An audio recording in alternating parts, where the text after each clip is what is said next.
बिस्मिल्लाहिर्रहमानिर्रहीम। Welcome to pharma diaries by Hansla. आज का हमारा टॉपिक है कंपोजिटी फैमिली। एस्टेरेसी इसका दूसरा नाम है। One of the largest family of flowering plants. The name composite come from the composite nature of flowers like in France made up of many small florets widely distributed है और medicinally ornamentally और culinarily इसका use होता है। Genera की बात करें तो over 1600 genera and over 23,000 species हैं इसकी, क्योंकि ये सबसे लार्जेस्ट फैमिली है फ्लावरिंग प्लांट्स की। इससे पहले अभी तक हमने एक ऐसी फैमिली पढ़ी है जो कि एरोमेटिक प्लांट्स की है, और वो कौन सी फैमिली थी? Umbelliferae family. अम्बेलिफेरी फैमिली सिर्फ और सिर्फ एक अभी तक हमने पढ़ी है जो कि एरोमेटिक प्लांट की फैमिली है। इसके अलावा सारी हमने जो पढ़ी हैं वो सारी फ्लावरिंग प्लांट्स की हैं, जिनमें एक जो है वो डाइकोटिलिडेनस फ्लावरिंग प्लांट्स की फैमिली थी, जिसको एपोसाइनेसी फैमिली से जाना जाता है। हम आगे चलते हुए morphological characteristics of the Compositae family को देखेंगे तो हैबिट्स, जिनमें मोस्टली हर्ब्स और श्रब्स होती हैं। लीव्स में अल्टरनेट और सिंपल और एक्सटिपुलेट होते हैं लीव्स। फ्रूट्स होते हैं, फ्लोरेट्स होते हैं, इन्फ्लोरेसेंस होती है। इन्फ्लोरेसेंस की बात करें तो कैपिचुलम हेड होता है इसका। स्पेशल फीचर क्या है कंपोजिटी फैमिली का? Compositae flowers heads look like a single flower, यानी कि जो हेड होता है कंपोजिटी फैमिली का, कंपोजिटी फ्लावर का, वो कैसा होता है? एक सिंगल फ्लावर की तरह का दिखाई दे रहा होता है। फाइटोकेमिकल कंस्टिट्यूएंट्स की बात करें तो वोलेटाइल ऑयल्स होते हैं, फ्लेवोनॉइड्स होते हैं, सेस्क्विटरपीन्स, लैक्टोन्स होते हैं, पॉलीसाइड एसिटाइलिन्स होते हैं और टैनिन्स होते हैं। क्रूड ड्रग्स जो कि डिराइव की जाती हैं इस फैमिली से बहुत सारी हैं, बट हमने वो डिस्कस करनी है जो कि हमारे सिलेबस में है। तो वो हैं आर्टेमिसिया। ऐसी 4 ड्रग्स हैं जो कि इस फैमिली से डिराइव की गई हैं हमारे सिलेबस के according. Artemisia, Silybum, Echinacea and Arnica. Artemisia, Silybum, Echinacea, Arnica. आइए इसका निमोनिक, ताकि इसके लिए इसको याद करने में इंक्लूड ड्रग्स को आसानी हो, वो क्या है? A sea of flowers. A sea of flowers, A से आर्टिमिसिया, सी के एस से सिलिबम, ऑफ के ओ से तो ऑब्वियसली कोई नहीं है, फ्लावर्स के एफ से ऑब्वियसली कोई नहीं है। तो सबसे पहले हमने अ सी ऑफ फ्लावर्स में ए देखना है, एस देखना है, ई देखना है और ए देखना है, यानी कि A S E A, a sea of flowers. ये तो एक सेंटेंस आपको निमोनिक इसलिए दिया गया ना कि आप रिमाइंड कर सकें, बट ये जो कैपिटल में ए आ है और ये सी है, यही हमारे पास ये 4 निमोनिक्स हैं इसको याद रखने के लिए। ए फॉर अर्टेमिसिया और सी से सिलिबम, ई से एचिनेसी एंड ए से अर्निका। अर्टेरिसिया जो है, अर्टेमिसिया का जो, या सिलिबम का, एचिनेसी का या अर्निका का जो थेराप्यूटिक यूज़ है उसके लिए भी हम जो है ना वो एक निमोनिक यूज़ करते हैं। जैसे कि हमने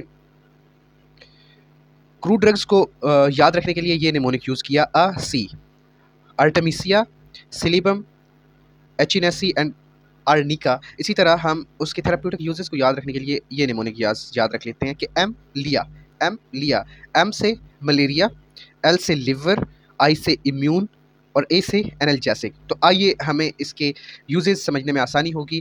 अर्टेमिसिया का क्या यूज़ है? ये मलेरिया के ट्रीटमेंट में हम इसको यूज़ करते हैं। सिलिबम का यह यूज़ है, इसको हम लिवर सपोर्ट में यूज़ करते हैं। एचिनेसी का क्या यूज़ है? इम्यून को बूस्ट करती है। और अर्निका जो है वो as an analgesic topically apply की जाती है।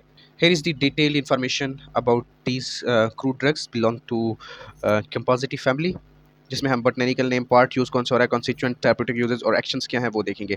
आर्टेमिसिया, आर्टेमिसिया एक इसका कॉमन नेम वार्मवुड या स्वीट एनी भी है। Artemisia annua and Artemisia absinthium, ये 2 इसके बोटानिकल नेम हैं या साइंटिफिक नेम है। लीव्स और फ्लावरिंग टॉप्स इसकी यूज़ होती हैं। Artemisia thujone, artemisinin and flavonoids as a chemical constituents use हो रहे हैं। अब आर्टिमिसिया हमने बात की थी, आर्टिमिसिया जो है वो मलेरिया के ट्रीटमेंट में यूज़ होता है, वर्मीफ्यूज में यूज़ होता है। तो मलेरिया के ट्रीटमेंट में यूज़ हो रहा है तो एंटी मलेरियल ड्रग हो गई, यानी कि इफेक्ट क्या है? Anti malarial effect. उसके बाद कार्मिनेटिव इफेक्ट, टॉक्सिक इफेक्ट भी जो है वो, टॉनिक इफेक्ट जो है वो दे रहा होता है। सेकंड हमारे पास जो ड्रग है वो है सिलिबम। सिलिबम मिल्क थिजल्स इसका कॉमन नेम है। Silybum marianum, Silybum marianum is the botanical name of Silybum, derived from compositive family। Seeds जो है उसका पार्ट यूज़ हो रहा है। सिलीमेरिन एज अ कंस्टिट्यूएंट इसमें पाए जाते हैं, जो कि लिवर को सपोर्ट करते हैं और एज अ प्रोटेक्टर काम करते हैं। एंटीऑक्सीडेंट हैं, हेपेटोप्रोटेक्टिव हैं लिवर की वजह से, एंड हेपेटो रिस्टोरेटिव भी हैं। ये मोस्टली लिंक किससे कर रहे हैं? लिवर से कर रहे हैं। एंटीऑक्सीडेंट इफेक्ट दे रहे हैं, हेपेटोप्रोटेक्टिव इफेक्ट दे रहे हैं और हेपेटो रिस्टोरेटिव प्रोटेक्ट दे रहे हैं सिलिबम। थर्ड पे हमारे पास जो फैमिली है वो है एचिनेसी फैमिली, जिसको पर्पल कॉर्नफ्लावर भी बोला जाता है। कॉमन नेम है इसका एचिनेसी परप्यूरिया, इसका जो बोटेनिकल नेम है, या एचिनेसी एंगस्टिफोलिया। Echinacea purpurea and Echinacea angustifolia is the botanical or scientific name of Echinacea family. Root and aerial parts इसके यूज होते हैं। कंस्टिट्यूएंट्स की बात करें तो alkaloids, caffeic acid derivatives and polysaccharides as a constituents इसमें होते हैं। ये इम्यून स्टिमुलेंट है या इम्यून बूस्टर है। कोल्ड में इसको यूज़ किया जाता है, फ्लू रेमेडीज़ के तौर पे इसको लिया जाता है। तो इम्यून स्टिमुलेंट है, इम्यूनोमोडुलेटरी हो गया, और कुछ कोल्ड में या फ्लू रेमेडी में लिया जाता है, तो इसको हम एंटी माइक्रोबियल भी कह सकते हैं। Arnica is the last family, is the last root drug of this family जो कि हमने पढ़नी है, तो वो है Arnica. Arnica montana and Arnica montana. Arnica montana is the scientific name. Flowers इसका यूज़ करते हैं basically as a crude drug. Helenalin और फ्लेवोनाइड्स इसके कॉन्स्टिट्यूएंट्स हैं। एक्सटर्नल यूज़ होता है in bruises, sprains and inflammations, क्योंकि ये एनाल्जेसिक इफेक्ट दे रही होती है। टॉपिकल इसको यूज़ करते हैं सिर्फ, और एंटी इन्फ्लेमेटरी यूज़ होता है इसका। This is all about the Compositae और Asteraceae family of the subject pharmacognosy 1.